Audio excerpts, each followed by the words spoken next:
I remember walking in and there he was. And I was just like, I was starstruck. Welcome to the team. He's going to be huge, but at the same time, it's not just him helping us. We're going to help him. For us, it's about the game as a whole. You know, it's something we're passionate about. When you have the relationships that we do, it opens up doors for something like that to possibly happen. Javier, first off, what a treat, man. This is so exciting. It's been one of the best things that ever happened to me.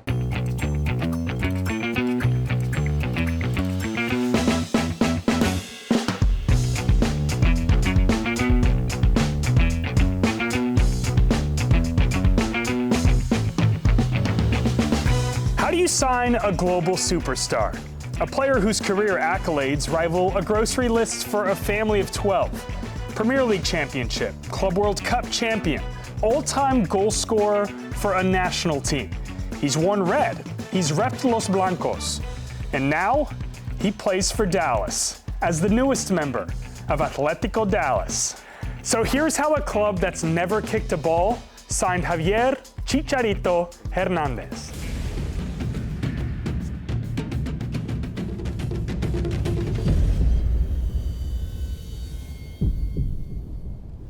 But before we get into all that, we've got to start from the beginning.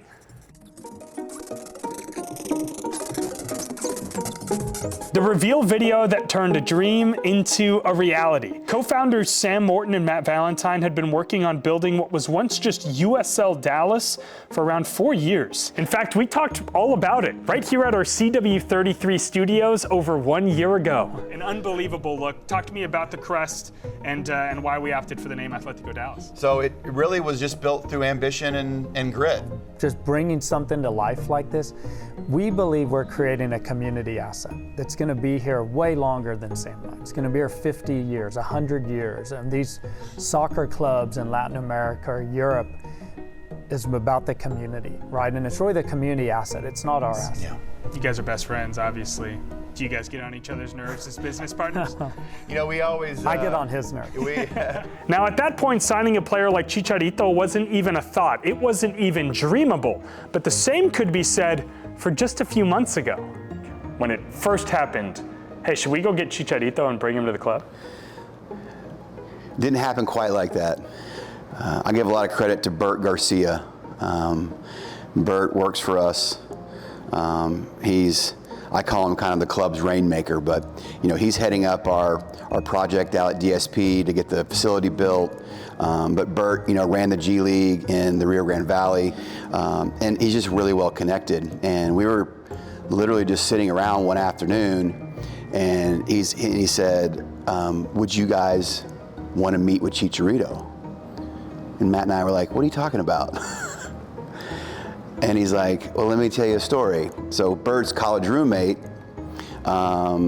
is a high-end, like, athletic trainer. He's got a facility here in South Lake. One of his clients is Chicharito. And Bert was texting with his friend, I don't remember his friend's name, and it just came up. And Bert came to Matt and I and said, "Would you guys like to meet with Chicharito?" And we're like, "Well, sure, about what?" Right? About just meeting us, or what's the deal? He goes, "No, he wants to play some more." And so really that happened, and a week later we were in the back room at Javier's with his agent and Peter and Brian and Matt and myself, and just getting to know him a little bit. And that's the story of how it happened. We spent, the next, 6 weeks or so, kind of just going back and forth with Lorenzo, Javi's agent, and we kind of worked out the contract, and off we went. And that was about a week before he was set to go to LA to start the Fox broadcast part for World Cup. It puts us on the global map. Whether people remain interested or not is up to us. I remember watching him when he was young at Man United, and with some legendary players, and Sir Alex Ferguson, and always just had a nose for goal. And so, when I walked in, I was a little starstruck. But he's an incredible human being. I've got to know him over the last, I guess it's been probably 3 or 4 months now. You know, we didn't want to just do one of these, you know, quick trigger, let's get a guy in and have it be a gimmick kind of thing.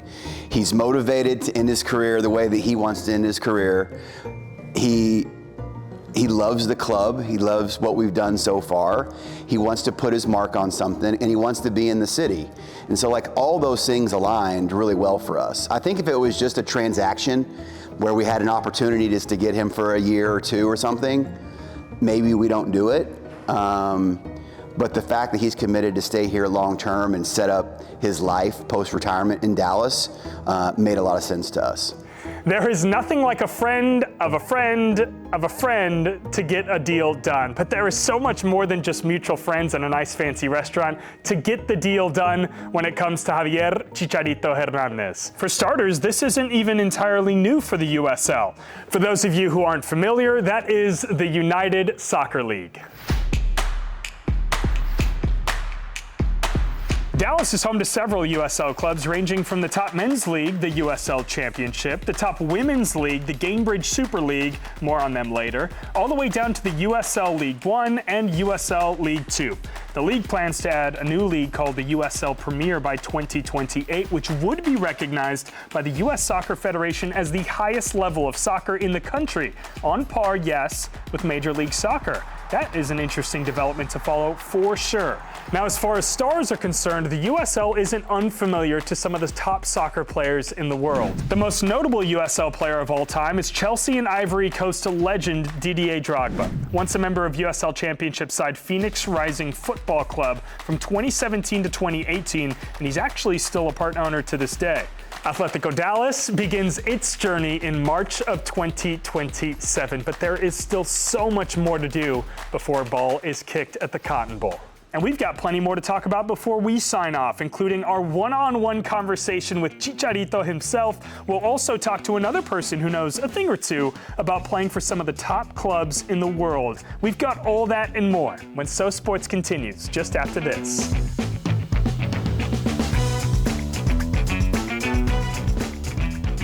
Got your player, but how do you manage a global superstar? Now, fortunately for fans here at Atletico Dallas, Chicharito is about as humble as they come. I'm sure you will see that in our one-on-one conversation to come. But it doesn't hurt to have some experience in the locker room. And the man tasked with leading Atletico Dallas, Peter Luxe, has plenty of shared experience as a former global footballer himself. Take me into the conversation surrounding why he fit for your vision of this club.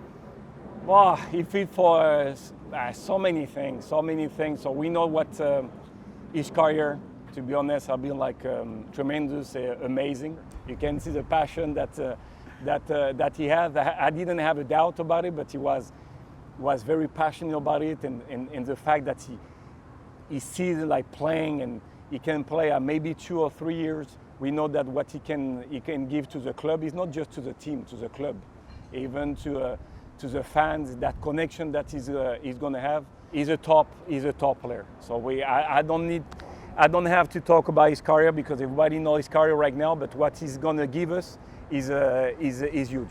Peter, I've got to imagine that conversation of you and Chicharito talking soccer at dinner must have lasted 3 or 4 hours. At least 3 or 4 hours but even, stories a little bit, that when he have been playing in Real Madrid, I was at Atletico Madrid. So, just talking about some connection that we have.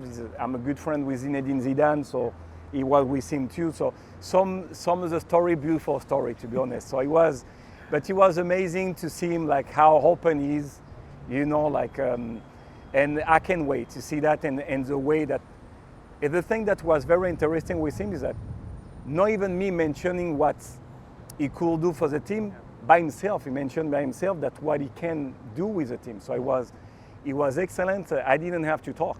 He was just talking. I said that's perfect. I don't have to talk right now. You say everything. Do you get the sense that this could be a step into coaching, a role with Atletico Dallas moving forward once those 2 or 3 years that you mentioned are all up? So the thing it was interesting to talk with him because he never mentioned that so much. Yeah. Because he sees it as a player right now. So he completely just thinking about soccer because, in the end, even for me, it was important to hear that. What are you hoping that bringing in a player like Chicharito ultimately does for both you as a coach and a brand new club? To bring us like 15 goals, for example, in the first year. I'm glad we've got a number for it. Yeah, but I'm throwing numbers because I know that people like that too. So we never know what's going to happen. We know that. But in the end, that vision that we have right now, even his vision to bring those goals, it can be very important because so that's why every time we are talking about Chicharito, I'm just going to talk about football about it because I see Chicharito as a great soccer player, and the thing that he's going to bring to us, so he's going to be huge. So that's why I want to mention the goal that he's going to bring us just across the streets, and he's going to be huge. But at the same time, it's not just him helping us. We're going to help him. What a pair those two will be. I'll also tell you that Chicharito certainly had plenty of thoughts as it relates to his new manager, some of which he shares in our one-on-one conversation to come. But first, we've got some business to attend to on this edition of So Sports, coming up just after the break.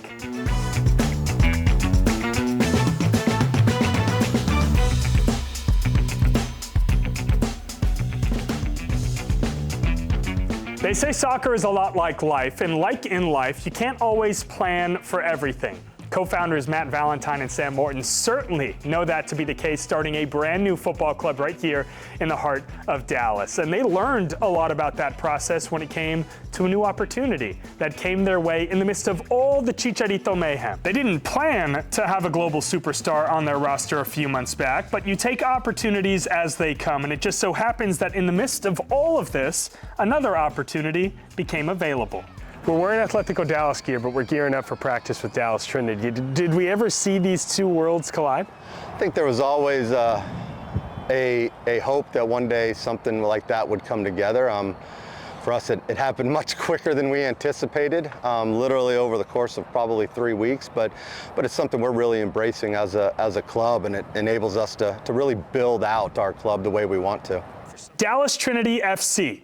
Dallas's only top-level women's professional soccer team, 2 seasons, 2 playoff appearances, and plenty of potential. Atletico Dallas had a chance to acquire it, and they did, making Atletico Dallas one of just a handful of pro soccer teams across the entire country with both a men's and women's pathway to the top. It's a massive opportunity, and I'm super excited.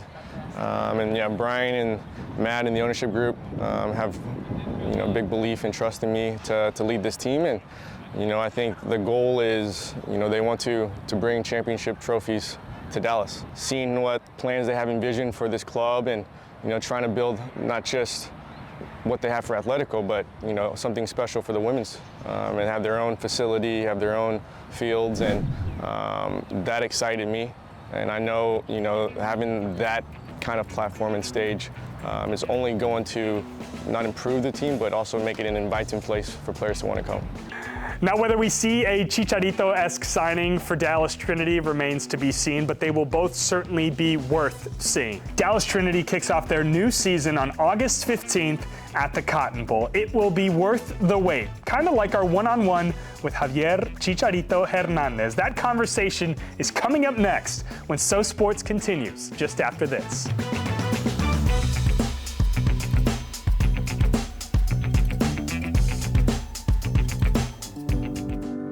First off, what a treat, man. This is so exciting. I know you've been traveling plenty. I know it's been a busy summer. Yeah.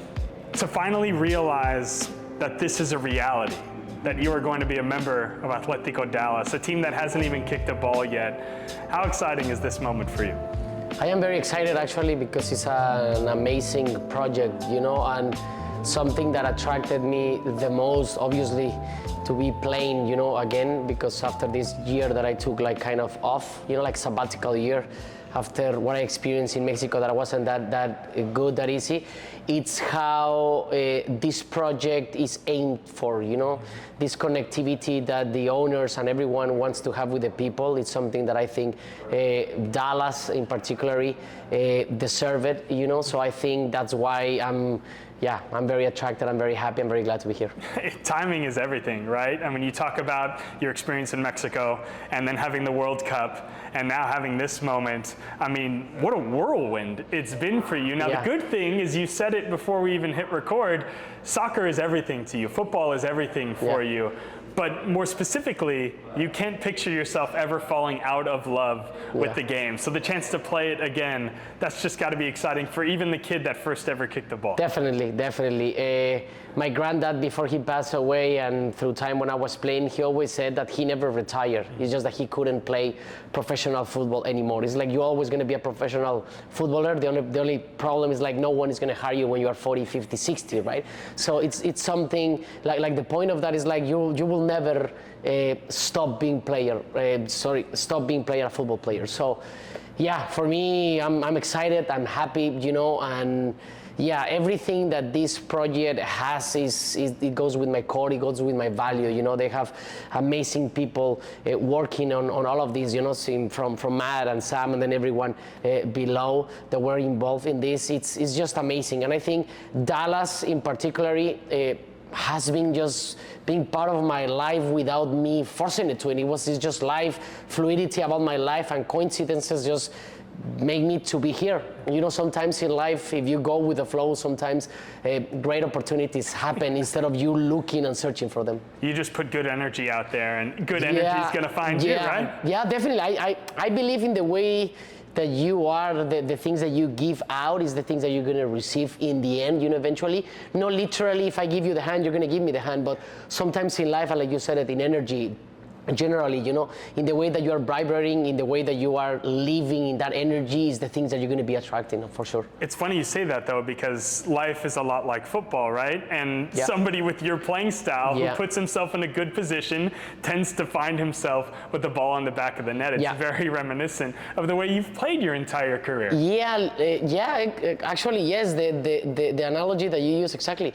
To be in the correct place at the correct time, it's more of a like all the factors, all the moments needs to be on place, right? It's not that I'm forcing it. If I want, for example, going to the second post, far post, but if the ball is not coming, I need to adapt myself to certain things. And as well, for example, my teammates need to see my movement. So it's like a puzzle, let's call it, right? So I believe life, it's like that, but sometimes it's like a paradox, you know, and football is like that as well. As much obsessed you are, for example, to scoring goals is the least that you're going to score, and that happened in my career. And the most that I'm like just going with the flow, accept the moment, play the game without this obsessiveness or necessity, the more goals are coming. So yeah, I think this project, this moment that I'm in my life has been just a mere coincidence, but as well I think it's been one of the best things that ever happened to me, for sure. Are you locking in as a Dallas Cowboys fan then? No, I'm not. Actually, I'm not. No, I'm not. Actually, I'm not I don't follow a sports fan of Dallas, but my life has been, I mean, I'm a Laker, I'm a Yankee, and I'm a Raiders fan, for example. Why? Because, of course, I chose those teams because where I started watching them when I was a young kid. So if you see, I'm talking about Lakers and Yankees, you know, when the 90s, you know, 90s to 2000s, they won championships, they won things. So I fell in love with them, you know, and then in the Lakers the same, you know, with Kobe Bryant, then Shaquille O'Neal, these like then when Paul Gasol came and all of these titles that I won. And then just the Raiders is a very funny story because I chose the Raiders just because to go against one of my uncles because he was a Niner fan. So they always take the piece, and I love the silver and black color, and just to take the piece out of my uncle and to go against him, I said I'm going to choose the Raiders, and then it goes like that, yeah. Well, the Raiders play in Mexico City quite a bit. I know that's quite a bit, exactly and they have a lot of fan base, you know, in Mexico. Do you feel a different energy? I mean, you've played in LA, of course, but do you feel a different energy from just the last time you played in the U.S.? Do you feel like the sport has taken multiple steps forward, for sure, even in the time that you've played? For sure, and I hope I can bring the results inside and outside the field as well. So this project can grow. Because as well, something going back to the main roots is like my time in Guadalajara, in Mexico, was very hard. And the way that they've been treating me over here, I didn't have it over there. The fan base treated me amazing over there. But a lot of people inside, they didn't treat me like Matt and Sam treated me like this, you know?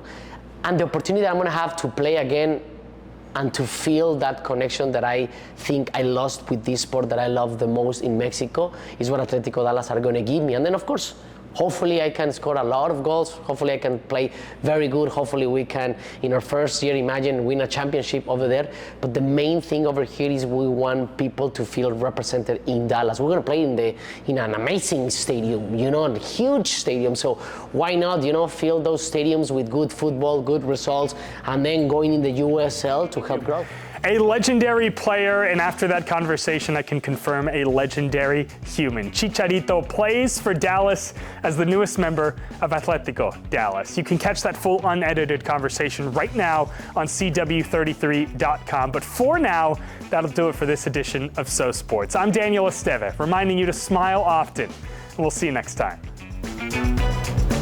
All right, 3, 2, 1.